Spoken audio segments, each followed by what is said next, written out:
پوچھا مولا اگر کوئی آپ کا شیعہ پہلی بات تو گناہ کر سکتا ہے؟ امام نے کہا انسان خطا کار گناہ کر سکتا ہے۔ کہا مولا اگر گناہ کرے کیا ہم اسے فاسق کہہ سکتے ہیں؟ فرمایا نہیں، اس کے عمل کو فاسق کہو، اس کو فاسق نہ کہنا۔ فاسق العمل ہے پر طیب الروح ہے، ہمارا چاہنے والا عمل کا تو فاسق ہو سکتا ہے لیکن اس کی روح کیا ہے؟ پاک ہے۔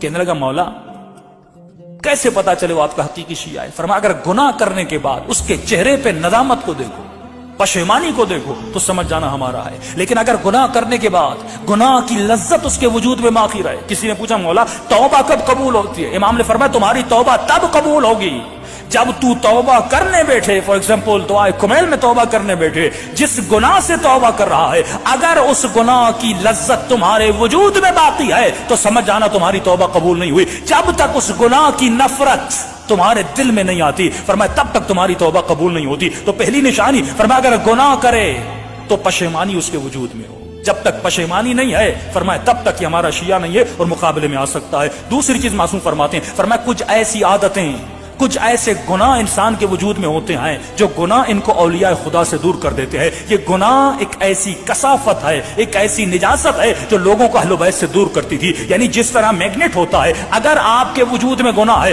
قرآن کہتا ہے انما یرید اللہ لیذھب عنکم الرجس اہل البیت ویطہرکم تطہیرا، کہ اہل بیت کو ہر طرح کی رجس اور نجاست سے دور کیا۔ اگر نجاست میرے وجود میں آئے، اگر جھوٹ کی نجاست میرے وجود میں آئے، اگر بغض و نفاق و حجب و حیا و اپنا ریاست کی طلبی کی نجاست میرے وجود میں آئے تو فرمائے کبھی بھی تو اہل بیت کے قریب نہیں جا سکتا، کیونکہ جب تک نجاستوں کو دور نہیں کرتا تب تک اہل بیت کے قریب نہیں جاتا، جب تک اپنے وجود میں طہارت کو نہیں لاتا تب تک اہل بیت کے قریب نہیں جا سکتا۔ موسم پہ پہلی نشانی فرماتے اگر گناہ کرے تو گناہ سے توبہ کرے۔ دوسری نشانی فرماتے ہیں کچھ ایسے گناہ ہیں جن کی توبہ تو ہو سکتی ہے لیکن ایک ایسا گناہ ہے اگر انسان کے وجود میں ہو انسان اہل بیت کا دشمن بن جاتا ہے۔ مولا یہ کون سا گناہ ہے؟ فرمایا یہ گناہ لقمہ حرام کا گناہ ہے۔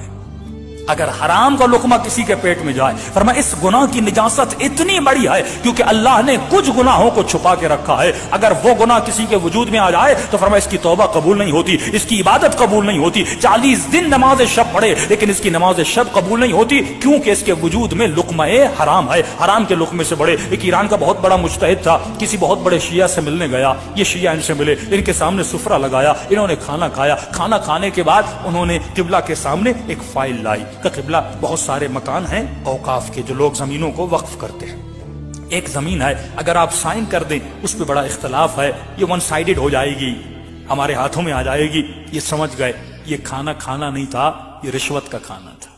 کھانا اس لیے کھلایا تھا تاکہ فارسی میں کہتے ہیں تھوڑی بہت چربی بڑھائی جائے تاکہ مولانا سائن کر دیں۔ ہاں تو انہوں نے فوراً غصے میں اٹھ کے کھڑے ہو گئے کہ تم میں خوف خدا نہیں ہے، میں نے اتنے سال اپنے پیٹ کو حرام کے لقمے سے بچایا، آج تم نے رشوت کا مال میرے پیٹ میں ڈال دیا۔ پہلے علماء سود کا نام سنتے تھے، پہلے ربا کا نام سنتے تھے تو مومن کے پاؤں کھڑے ہو جاتے تھے، رونگٹے کھڑے ہو جاتے تھے، لیکن آج کتنی آسانی سے لوگ سود کھا رہے ہیں، آج کتنی آسانی سے لوگ حرام کھا رہے ہیں اور ذرہ برابر پرواہ نہیں ہے۔ کیوں؟ کیونکہ ملئت بطونکم من الحرام، جب شکم میں لقمہ حرام چلا جاتا ہے معصوم فرماتا اس کے اوپر کسی چیز کا اثر نہیں ہوتا، فوراً یہ مجتہد وقت اس جگہ سے نکلے۔ ان کے شاگرد کہتے ہیں یہ حوض کے کنارے گئے، اپنی انگلیوں کو اپنے منہ میں اتنا مارا کہ ان کا پورا پیٹ خالی ہو گیا، منہ سے آنسو بہ رہے تھے اور کہہ رہے تھے پروردگارا کبھی مجھے اپنی عبادت کی لذت سے محروم نہ کرنا، یہ لقمہ حرام میں نے اپنی مرضی سے نہیں کھایا، اس ملعون نے مجھے لقمہ حرام کھلایا تھا۔ یعنی اتنی پرواہ تھی لقمہ حرام کی۔ معصوم فرمات اس لقمے سے بچنا جس کا مال پاک نہیں ہے، ہمارے مال کو پاک کرنے کے لیے کہا خمس دو، ہمارے مال کو پاک کرنے کے لیے کہا ایسی جاب کو اختیار کرنا، ایسے پیسے کو اپنے گھر میں لانا، ایسی غذا کو اپنے سفرے پہ لانا کہ جب یہ تمہارے بچے اس غذا کو کھائیں کتنے سال زندگی میں رہو گے، لیکن اگر دنیا سے چلے جاؤ گے، اگر حلال کا مال اپنے بچوں کو سفرے پہ نہیں رکھا کل مر جاؤ گے،